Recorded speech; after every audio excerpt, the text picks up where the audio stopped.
Hello friends, मैं A K. Singh. आज CTET के हम टैग वर्ड्स देखेंगे, जो कि पहले दो वीडियो टैग वर्ड से रिलेटेड चैनल पर आ गई हैं। तो सी-टेट की जो टैग वर्ड्स या टिप्स और ट्रिक्स की प्लेलिस्ट है, उसमें जाकर आप देखें। उसमें सी.डी.पी की और हिंदी की आपको टैग वर्ड्स मिल जाएंगे, और उसमें सी-टेट के टिप्स और ट्रिक्स, जिसमें एक एग्जाम हॉल में आपको पेपर किस तरह देना है और एक सी-टेट की तैयारी किस तरह करनी है, उसके ऊपर वीडियो बनी हुई है। तो जाके चैनल पर देखें और चैनल को सब्सक्राइब करें, वीडियो को लाइक करें, शेयर करें। तो आज हम जो सी-टेट के टैग वर्ड्स हैं वो देखेंगे। ये ईवीएस से रिलेटेड टैग वर्ड्स हैं। पहले हमने सी.डी.पी के टैग वर्ड्स देखे हुए हैं, हिंदी के टैग वर्ड्स देखे हुए हैं। आज हम ईवीएस के टैग वर्ड्स देखेंगे, और ये कहीं ना कहीं आपके जो 15 नंबर का जो पेडागोगी सेक्शन आता है वो हल करने के लिए आपके लिए बहुत महत्वपूर्ण है। और चैनल को सब्सक्राइब करके रखें। जो ईवीएस के एनसीईआरटी की जो नोट्स हैं वो जल्दी आने वाले हैं, तो इसलिए वीडियो को लाइक करें, शेयर करें और चैनल को सब्सक्राइब करके रखें। टाइम वेस्ट ना करते हुए आज हम ईवीएस के टैग वर्ड्स देखेंगे। तो सबसे पहले हम पॉजिटिव टैग वर्ड्स देखते हैं। पॉजिटिव टैग वर्ड्स में विविधता का सम्मान करना, कहीं ना कहीं विविधता का सम्मान करना एक महत्वपूर्ण टैग वर्ड्स है, क्योंकि विविधता का सम्मान करना इसलिए टैग वर्ड्स इंपॉर्टेंट है क्योंकि भारत विविधता का देश है, और भारत में हर जगह अलग अलग भाषा बोली जाती है या फिर अलग अलग रहन सहन है। इसलिए एक पॉजिटिव टैग वर्ड्स है। जहां पर भी आपको एक पॉजिटिव टैग वर्ड्स दिखाई दें, और पॉजिटिव टैग वर्ड्स ही आपके लिए एक वरदान का काम करेंगे। तो पॉजिटिव टैग वर्ड्स में हिंदी का ये विविधताओं का सम्मान करना, जो कि ईवीएस का टैग वर्ड्स है। नेक्स्ट देखते हैं प्रकृति की खोज करना। ये ईवीएस का टैग वर्ड इसलिए रिलेटेड है क्योंकि उसमें प्रकृति की बात कही गई है। तो जहां पर भी आपको प्रकृति की खोज दिखाई दे तो वो एक पॉजिटिव टैग वर्ड है। ठीक है, अगला टैग वर्ड देखते हैं जानकारी एकत्र करना। जानकारी एकत्र करना एक पॉजिटिव टैग वर्ड है। जब आप कहीं भी ईवीएस से रिलेटेड जानकारी होगी कि देखेंगे कि दिशाओं का ज्ञान, या फिर आप जब जंगलों में जाएंगे या जंगलों की बात देखेंगे तो ये पत्तियों की बात देखेंगे। जैसे आपको प्रोजेक्ट मिलता होगा जब माइक्रो टीचिंग में आपने ईवीएस एनवायरमेंट स्टडीज पढ़ाया था, तो दालों के बारे में, दालों के विभिन्न प्रकार या पत्तियों के प्रकार, ऐसे आपने बच्चों को पढ़ाना है। और बच्चों को जो चीजें होती हैं उनकी जानकारी एकत्र करने की बात जहां पर भी आई, ये पॉजिटिव टैग वर्ड्स है ईवीएस का, पर्यावरण का। तो इस पर हम जाएंगे। नेक्स्ट टैग वर्ड है पढ़ाई को बाहर के जीवन से जोड़ना। जो पढ़ाई है हमें उसे बाहर के जीवन से जोड़ना है। ये सी-टेट का फेवरेट टॉपिक है या फेवरेट टैग वर्ड्स कह लेंगे हम, क्योंकि सी-टेट चाहता है कि वो किताबी ज्ञान तक ना रखे बच्चों को, या फिर आज की जो पद्धति है वो इस तरह की पद्धति है बच्चे को क्लासरूम से हटकर बाहर के जीवन में जोड़ने के लिए इस तरह का फ्रेमवर्क बनाया गया है। और फ्रेमवर्क बनाने का महत्वपूर्ण उद्देश्य है कि बच्चा जो किताब को ही ज्ञान प्राप्त कर लेता है वो किताबी ज्ञान प्राप्त ना करे, और किताबी ज्ञान से हटकर उसे बाहर की नॉलेज भी हो। तो ये पॉजिटिव टैग वर्ड किताबी ज्ञान के बाहर से जीवन जोड़े हो। नेक्स्ट टैग वर्ड है सक्रिय अधिगम अनुभव। ये एक पॉजिटिव टैग वर्ड है, सक्रिय अधिगम अनुभव। फिर नेक्स्ट टैग वर्ड है जिज्ञासु उत्पन्न करना। जिज्ञासा उत्पन्न करना, जिज्ञासा क्या नाम, जब तक बच्चे में जिज्ञासा उत्पन्न नहीं करेंगे कोई भी सब्जेक्ट आप उसे पढ़ा नहीं सकते, क्योंकि जिज्ञासा उत्पन्न करना ही एक पॉजिटिव टैग वर्ड है। जिज्ञासा, जैसे मान लीजिए आप किसी विषय को पढ़ा रहे हैं और वो विषय इस तरह का है कि आप उस बच्चे को, सामने वाले बच्चे को पढ़ाते जा रहे हैं और उसमें जिज्ञासा ही नहीं, तो आप उसे सिखा ही नहीं पाएंगे। तो इसलिए जिज्ञासा उत्पन्न करना एक पॉजिटिव टैग वर्ड है। नेक्स्ट है मानचित्रीकरण। मानचित्रीकरण क्या है ना, मानचित्रीकरण का मतलब यह है कि आप मानचित्र का बच्चों को ज्ञान देंगे, क्योंकि ईवीएस में मानचित्र का ज्ञान होना आवश्यक है, दिशाओं का ज्ञान होना आवश्यक है। दिशाओं का और मानचित्र का ज्ञान होना आवश्यक है। जब तक बच्चा क्या नाम दिशा का ज्ञान नहीं होगा, मानचित्र का ज्ञान नहीं होगा कि उत्तर में कौन से राज्य हैं, दक्षिण में कौन से राज्य हैं, इस तरह के उसे ज्ञान होना चाहिए। दिशा का ज्ञान होना चाहिए कि दिशा कितनी तरह की होती है, 4 मुख्य दिशा और फिर उसकी सब दिशाएं। इस तरह का ज्ञान हमें बच्चे को देना पड़ता है और ये महत्वपूर्ण है। ये पॉजिटिव टैग वर्ड्स में है, तो इसलिए दिशाओं का ज्ञान और मानचित्रीकरण का जो अगर ये आपको टैग वर्ड दिखाई दें तो आप पॉजिटिव टैग वर्ड्स की तरह चुनते हुए आंसर को कंप्लीट करेंगे। खेलना एवं सीखने का अवसर देना। बच्चा जो छोटा होता है, ईवीएस जो क्लास के 3री, 4थी और 5वीं, जहाँ पे बच्चा खेल खेल कर सीखता है और खेल के द्वारा ही सीखता है। खेल के द्वारा सीखने से बच्चा ज़्यादा सीखता है। खेल के द्वारा सीखना या उसे अवसर देना या फिर सिखाने के अवसर देना। सिखाने के अवसर जब तक आप नहीं देंगे बच्चे को, तब तक वो सीखेगा नहीं, क्योंकि वो अवसर देने से ही सीखेगा और अवसर जितना दोगे आप उसे उतना ही वो सीखेगा। नेक्स्ट देखते हैं हम प्रजातांत्रिक परिवेश। प्रजातांत्रिक परिवेश एक छोटी कक्षा में बहुत ही महत्वपूर्ण है, क्योंकि जब तक वो जो बच्चा आपसे सीखना चाहते हैं वो प्रजातांत्रिक परिवेश से ही जीना चाहता है। प्रजातांत्रिक परिवेश ही इंपॉर्टेंट है और प्रजातांत्रिक ही परिवेश के द्वारा बच्चा सीखता है। नेक्स्ट टैग वर्ड देखते हैं छात्र क्रियाशील। जब तक आप छात्र को क्रियाशील नहीं बनाएंगे तो क्या नाम वो कहीं ना कहीं आपसे ऊका रहेगा और वो उस विषय में दिलचस्पी नहीं लेगा। तो इसलिए छात्र को क्रियाशील, जहां पर भी आपको छात्र क्रियाशील टैग वर्ड दिखाई दे वो आंसर होगा। समाज से अंत्यक्रिया। आपको बच्चे को समाज के लिए तैयार करना है और समाज में ही वो रहता है, तो इसलिए समाज से उसे जोड़ना है और समाज में अंत्यक्रिया उसे करानी है। तो क्योंकि देखिए आप, वो बच्चा अपने परिवार से आप विद्यालय में आता है, विद्यालय से वो क्या नाम कॉलेज में जाता है और इसी तरह, क्योंकि ये भी सारे समाज के हिस्से हैं, तो समाज में अंत्यक्रिया चलती रहती है।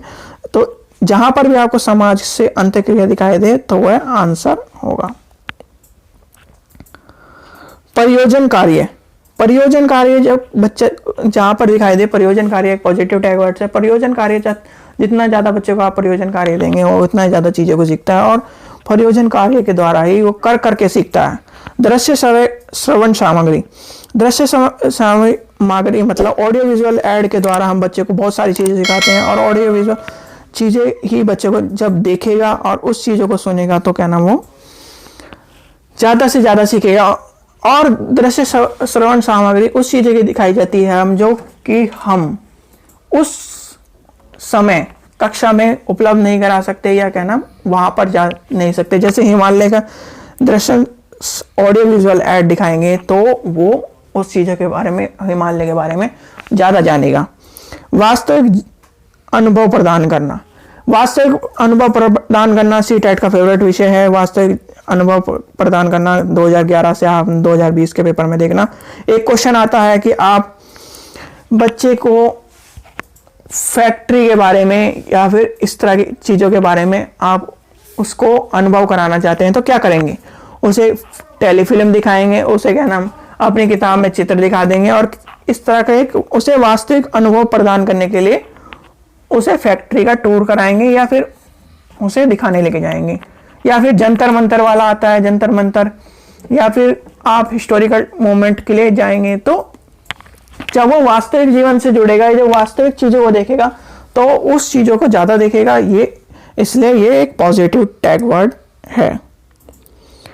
नेक्स्ट टैग वर्ड है पर्यावरण का। पर्यावरण को सुरक्षा की भावना। जब वो पर्यावरण को सीखेगा, पर्यावरण के बारे में जानेगा तो उसको सुरक्षित रखने की भावना भी उत्पन्न होगी। तो ये एक पॉजिटिव टैग वर्ड है।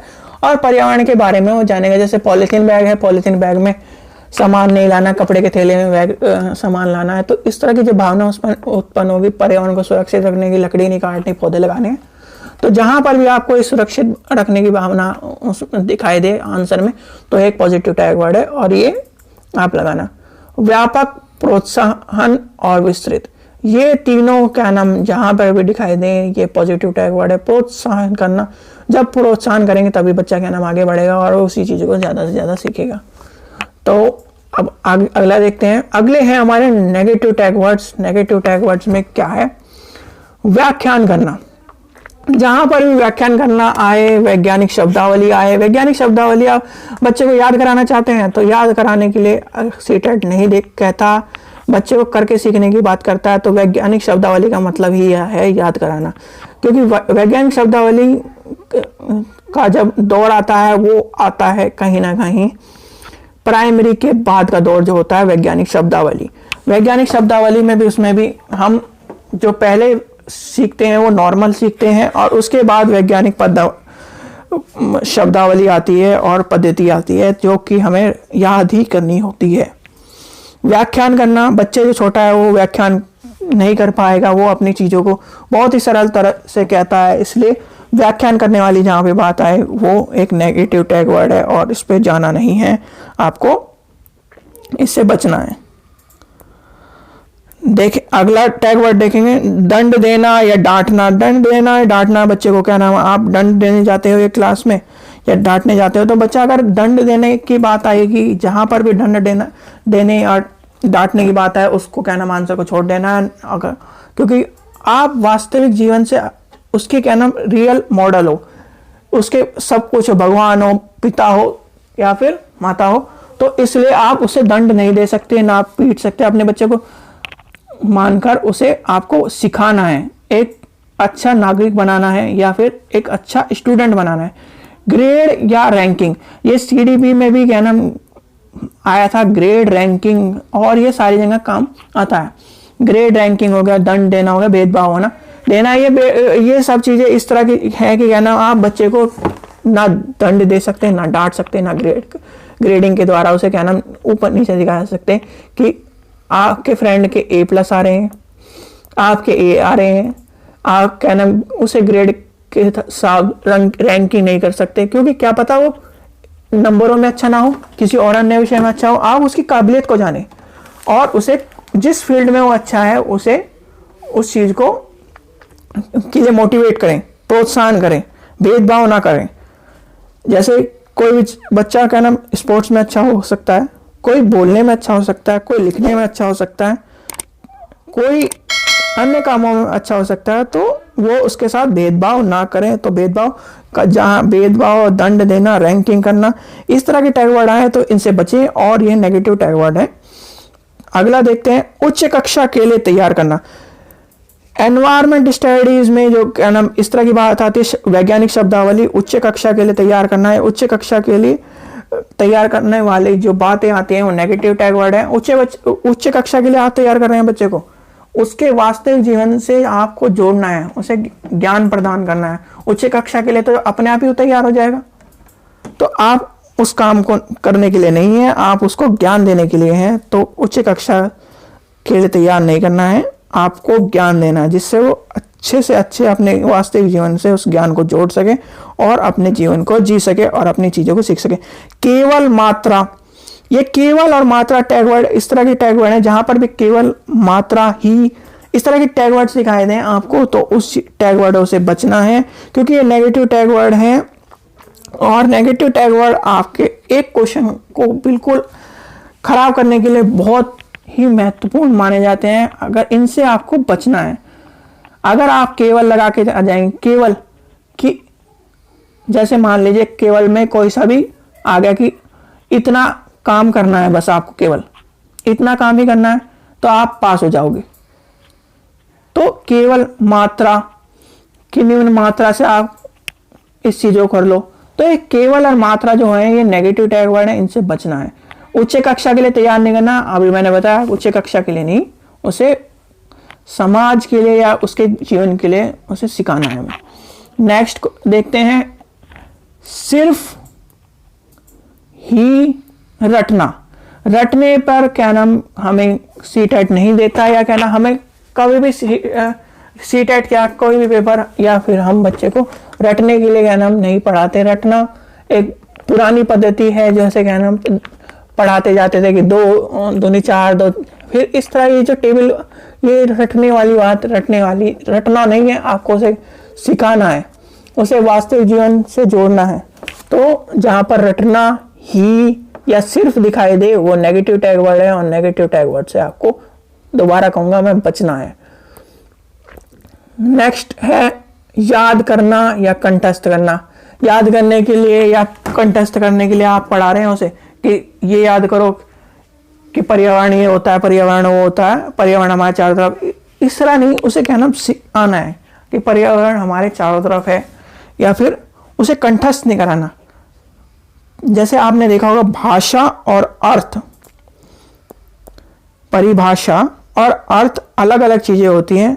अर्थ एक स्पेसिफिक होता है और परिभाषा सबकी अलग अलग होती है, जो उसने देखा और उसने महसूस किया परिभाषा। जैसे आपने देखा होगा गांधी जी के अनुसार, इनके अनुसार, तो वो आपकी परिभाषा हो सकती है कि आपने उसे चीज को देखा, ऑब्जर्व किया और उसकी आपने परिभाषा बना दी। तो इसलिए उसे हमें याद कराना है जिससे वो एक परिभाषा अपनी बना सके। कंठस्थ नहीं कराना, उसे दिखाना है, ज़्यादा से ज़्यादा वास्तविक जीवन से जोड़ना है कि जिस तरह से नदी किस तरह की होती है, तालाब किस तरह के होते हैं, झरने किस तरह के होते हैं, चिड़िया किस तरह उड़ती हैं, जो कहानी पर ज़्यादा जोर देते हैं। और एक एनवायरनमेंट में ये भी बात आती है, क्योंकि एनवायरनमेंट स्टडीज 3, 4 और 5 क्लास के लिए होता है, और इससे पहले एनवायरनमेंट स्टडी किस तरह पढ़ाया जाता है, उससे पहले हमें एनवायरनमेंट स्टडी हिंदी में, इंग्लिश में, मैथ में उसे सिखाया जाता है। जैसे क्या ना, मैथ में देखा होगा आपने, चिड़िया होंगी बहुत सारी, उसे चिड़िया के लिए, और कहानी में क्या ना, उत्तर की दिशा या फिर दिशा का ज्ञान, इस तरह के चिड़िया ये होती है, चिड़िया उत्तर दिशा से आती है, बादल इस दिशा से आते हैं। तो इस तरह के जो चीज़ें होती हैं वो बच्चे को पहली और दूसरी क्लास में सिखाया जाता है, इसलिए एनवायरनमेंट 3rd क्लास से है। और ये क्वेश्चन हर बार मिलता है आपको।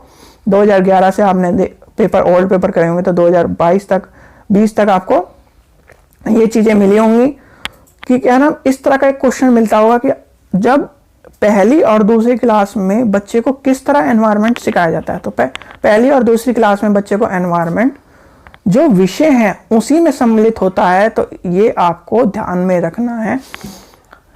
आशा करता हूँ आपको वीडियो अच्छी लगी होगी। हाँ, एक बात और, जो CDP के टैग वर्ड्स हैं और जो हिंदी के टैग वर्ड्स हैं वो चैनल पर पड़े हैं, और आपको CTET की प्रिपरेशन किस तरह करनी है, या फिर CTET का जो एग्जाम हॉल में आपको किस तरह से पेपर देना है, उसकी टिप्स और ट्रिक्स चैनल पर पड़ी है, प्लेलिस्ट में, आप उस पर जाएं और देखें।